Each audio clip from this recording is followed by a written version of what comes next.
Bismillahirrahmanirrahim.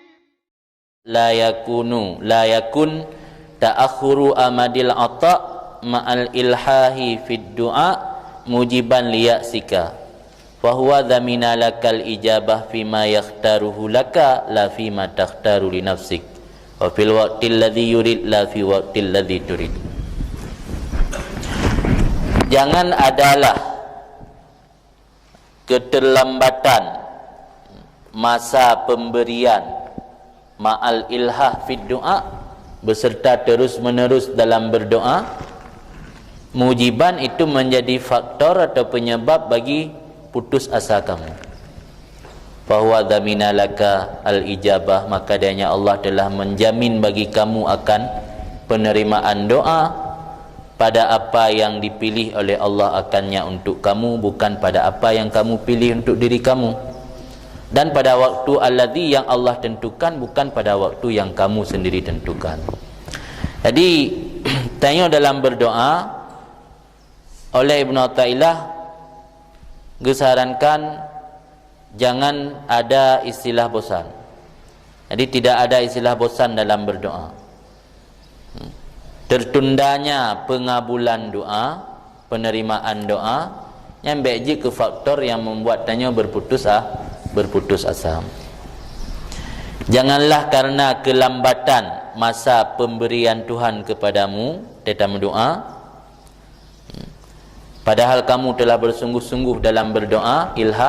Ilhahnya nyotaceh melemeh-lemeh, talaki sesuatu dengan cara mendesaknya ilhah. Ilhah dalam bahasa Arab, ilhah fi syai' takarruruhu min wajhin wahidin, mula ulang dengan cara yang sama, ya kan ilhah. Ya beda cara nak kan ilhah lain. Al ilhahu fi syai'i takarruruhu fi wajhin wahidin, min wajhin wahidin, mula ulang dengan cara yang sama. Itu talaki kan talaki kuih untuk saudara. Untuk kuih silam ya kan ilhah. Yang laki ada tasad yang ilhah. Yang beda-beda laki yang nak kan ilhah. Wa al ilhahu fi syai' takarruruhu min wajhin wahid.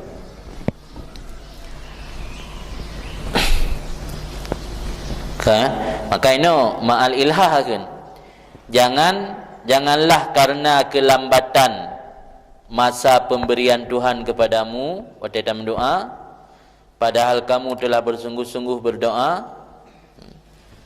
membuat kamu berputus asa.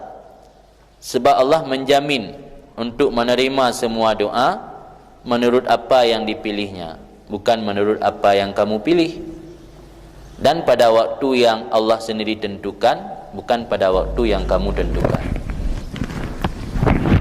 Jadi terlambatnya datangnya pemberian Allah mesti sudah dimohonkan dengan cara berulang-ulang.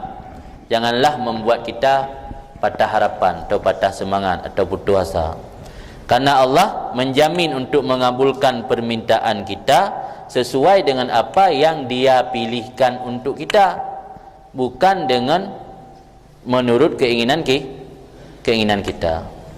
Juga dalam waktu yang Allah sendiri kehendaki, bukan pada waktu yang kita inginkan. Faham kan? Nah maksudnya. Jadi makanya tengok tugas berdoa. Gebinya urusan Allah. Kadang-kadang hana gebi karena hana gad atayan ke hana gad ke tanya. Makanya hana gebi. Sebab nama tulis dalam kitab tasawuf, kad yamna'uka lutfan likauni dzalikal matlab layaliku bika. Terkadang-kadang Allah gehalangi tanya hang gebi atas doa karena Allah lemah lembut ke tanya. Karena atas yang terlakinya layaliku bika, tidak pantas dengan kamu. Hai dapat timang. Atas yang terlakinya hai dapat timang. Kadang-kadang hang gebi atanya membuat tanya jauh dengan Allah. Atas yang gebinya kadang-kadang membuat tanya bisa menjadi syirik. Nah itu tingkatnya kadang-kadang. Nah yang ke kafir kadang-kadang hang geberi sesuatu yang terlaki yang atas yang berat tak, hai dapat timang. Maka kerana Allah sayang ke dia, hang gebi.